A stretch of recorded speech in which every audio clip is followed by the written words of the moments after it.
what has been interesting to me lately and what I've been pursuing is this idea of how executive function and some of these other words and phrases and terms like growth mindset and grit and emotional intelligence and self-regulation, how do those things all work together?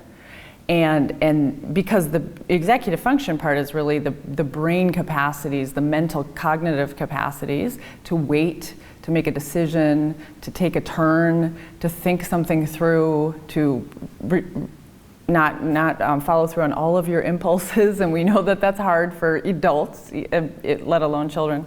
And then the social emotional capacities, and when those things come together, that's a really well-rounded, successful human, no matter how old they are. So we've been really looking at, and I personally and through Bright Horizons have been looking at how those things come together and how we can help adults, teachers, feel like they know how to support those two things together rather than, oh, it's another thing I have to be paying attention to.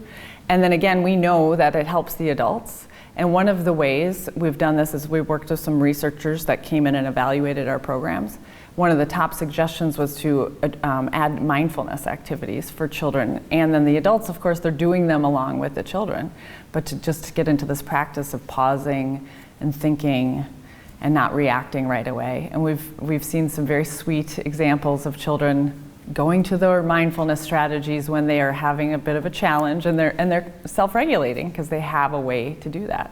An interesting thing to me is when I hear someone tell children to use their words, and often I'm not sure anyone taught them the words they need to use in that situation. So it's just kind of a go-to phrase when a child is having a difficult time, and what they're relying on is what they know how to do or what they're capable of in the moment is usually something that's high-level distress.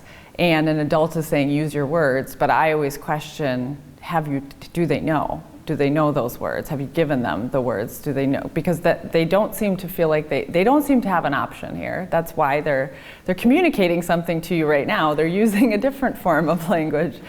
So teaching them the words and giving them options for conflict resolution or regulating the mindfulness when they don't need it, then they'll start using it when they need it. And we've seen lots of examples of children doing that. We know that works. I'm not encouraging that people ask less or expect less of children than they're capable of, but not expect more of them than they're capable of without helping them grow. So when adults say, you have to sit and wait for 15 minutes, and then I'm going to ask you to share something that you waited for 15 minutes, adults wouldn't handle that very well. And the children have almost no capacity for that.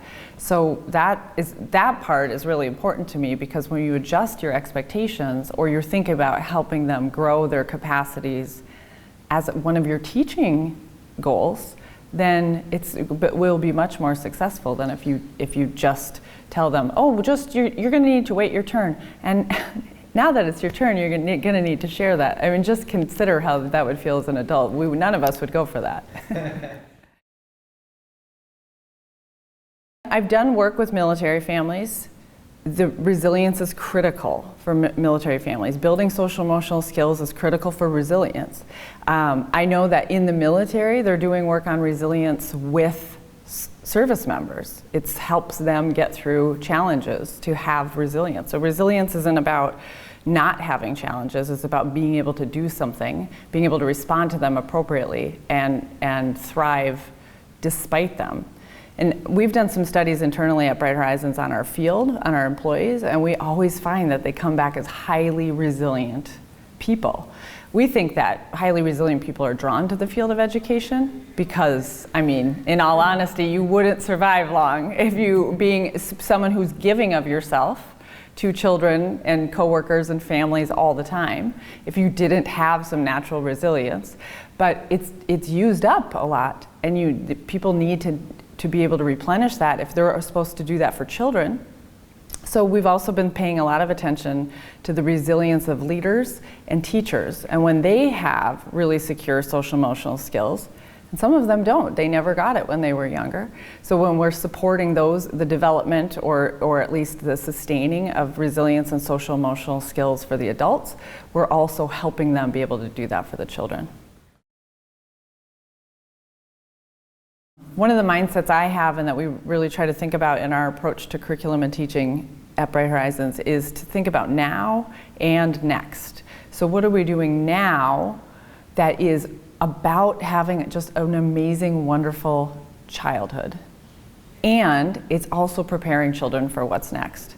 It's school, yes, school readiness is important, being prepared to succeed in school, but there's like a whole bunch of stuff after kindergarten that we can help develop this foundation for. So if we're thinking about the skills and capacities children will really need to succeed, and we're helping build them now, that drives a lot of what we focus on. So we have an approach, an inquiry-based approach, emergent curriculum, because it allows children to be curious about something and ask a lot of questions and problem solve and collaborate and negotiate and innovate. And those are all the kinds of things that we're going to need them to do, and they're going to need to do in the future.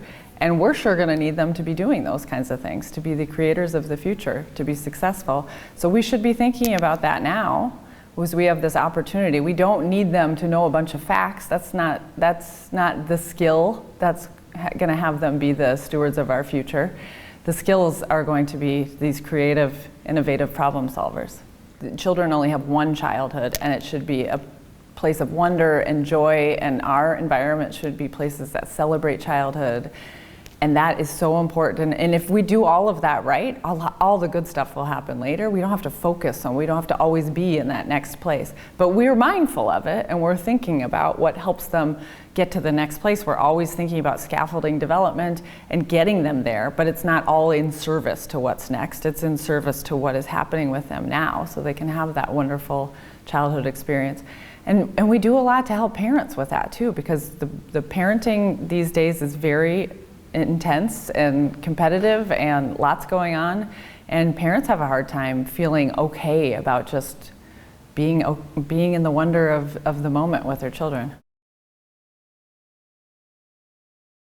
I have a little sticky note I wrote to myself a long time ago that's still on my bulletin board that says I work for the babies, so I don't forget. They are who I'm working for.